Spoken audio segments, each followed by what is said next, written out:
तो बात करेंगे उत्तर प्रदेश की। उत्तर प्रदेश के मुख्यमंत्री योगी आदित्यनाथ ने संभल की धरती से विरोधियों के खिलाफ एक ऐसा चक्रव्यूह रच दिया है जिसकी गूंज लखनऊ से लेकर दिल्ली तक सुनाई दे रही है।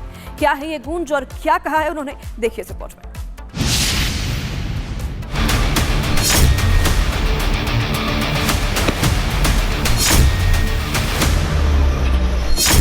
आक्रांता जब आते हैं तो वह केवल वह खजाना ही नहीं लूटते बल्कि धर्म और संस्कृति को भी रौंदते हैं। अभी 36 घंटे भी नहीं बीते थे कि संभल में भूमाफियाओं के कब्जे से छुड़ाई गई जमीन गरीब परिवारों को आवंटित हो गई। संभल के मुकर्रबपुर में कल योगी प्रशासन का पीला पंजा जमकर गरजा था।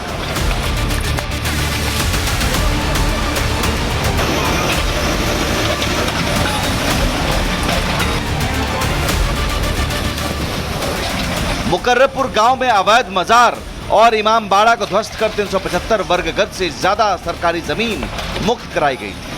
आज योगी खुद संभल पहुंचे और नए संभल की नींव रखी।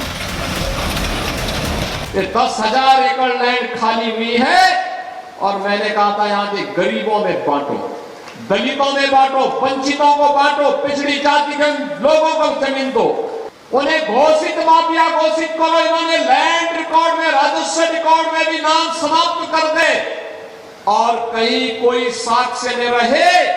इसके लिए इन्होंने चाहे कांग्रेस की सरकार रही हो, चाहे समाजवादी पार्टी की सरकार रही हो, लैंड रिकॉर्ड को भी इन्होंने नष्ट कर दिया। ये लोग रिकॉर्ड नष्ट कर सकते हैं, सत्य को नष्ट नहीं कर सकते और सत्य अंततः अपना स्वरूप दिखाता ही है। जो जमीन कब्जाधारियों से छुड़ाई गई है उसमें से 120 मीटर जमीन मुकर्रबपुर गांव के ही 10 परिवारों को दे दी गई है। जमीन पर जरूरतमंद खुश नजर आए। सर, माननीय मुख्यमंत्री जी के लिए हमें बहुत खुशी हुई जो हमारे साथ में मतलब अपना परिवार समझ के हमें जो है आवास के लिए पट्टा आवंटन किया। उन्होंने बहुत अच्छा किया गरीब आदमियों के लिए। योगी जी को बहुत बहुत धन्यवाद जो हमें पट्टा मिल गया। ऐसे गए थे साहब अपने की झोंपड़ी डाल के। हमें धन्यवाद करते हैं मोदी जी को। आप रहने दो, सुविधा दे रहे, बहुत बढ़िया कर रहे हो आप। खुश हैं आप? हाँ, हम खुश हैं। जमीन के पट्टे आवंटित करने गए सीएम योगी ने संभल की धार्मिक विरासत, विकास और कानून व्यवस्था पर जोर देते हुए सपा कांग्रेस पर तीखे हमले की। सीएम योगी ने कहा, संभल अब दंगे कर्फ्यू से मुक्त होकर विकास की राह पर है। पहले सपा के समय दंगे होते थे, कांग्रेस के समय दंगे होते थे और संभल से ज्यादा दंगों के इस कुख्यात इतिहास को कौन जानता है, कौन नहीं, कौन जानता है। 500 वर्ष पहले जो पाप हुआ था, कुछ को जबरदस्ती धर्मांतरण कर दिया गया, कुछ लोगों को मारा गया, तीर्थों को नष्ट किया गया, पवित्र किया गया। लेकिन अब प्रधानमंत्री मोदी जी के नेतृत्व में डबल इंजन की भारतीय जनता पार्टी की सरकार है। अब तो संभल में 68 तीर्थों के पुनरुद्धार का काम भी शुरू हुआ है। 19 कूपों के पुनर्जीवित करने का काम भी प्रारंभ हुआ है और 24 कोसी परिक्रमा के कार्य के लिए भी हम लोगों ने धनराशि स्वीकृत करके उसको आगे बढ़ा दिया है, उसको भी आगे बढ़ा दिया है। अब कोई इन 68 तीर्थों पर कब्जा नहीं कर पाएगा। इन कूपों के अस्तित्व के साथ कोई खिलवाड़ नहीं कर पाएगा। सीएम योगी ने संभल को 569 करोड़ की लागत की 66 विकास परियोजनाओं की सौगात दी तो अमरोहा में भी 207 करोड़ से ज्यादा की 43 विकास परियोजनाओं का लोकार्पण और शिलान्यास किया गया। सीएम योगी ने कहा, नया उत्तर प्रदेश आज आस्था के साथ साथ सुरक्षा, सुशासन और समृद्धि का सशक्त मॉडल बनकर उभरा है। क्या 17 के पहले कोई संभल का नाम लेने की हिम्मत करता था?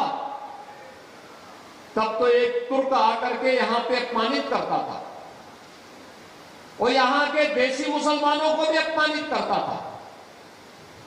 अपनी टोपी को अपनी आंख में लगा करके उनको चिढ़ाने का काम करता था।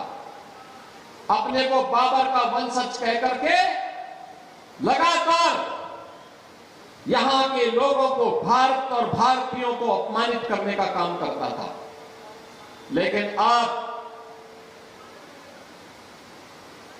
तुर्क की तुर्कई नहीं चलेगी। अब नहीं चल सकती है। अब तो संबल में वही होगा जो हरिहर मंदिर का आदेश होगा।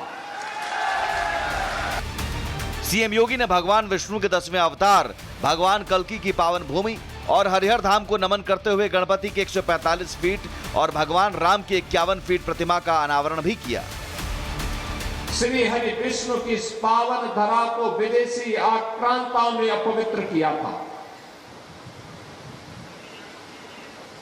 आक्रांता जब आते हैं तो वह केवल वह खजाना ही नहीं लूटते, बल्कि धर्म और संस्कृति को भी रौंदते हैं। सीएम योगी ने एक बार फिर साफ कर दिया कि यूपी में जीरो टॉलरेंस नीति है, इसलिए कोई कब्जाधारी भूमाफिया हो या फिर बेटियों की सुरक्षा में सेंध लगाने वाला अपराधी, इन सभी की दो ही जगह है, एक जेल और दूसरा जहन्नुम। Bureau report, Republic Bharat.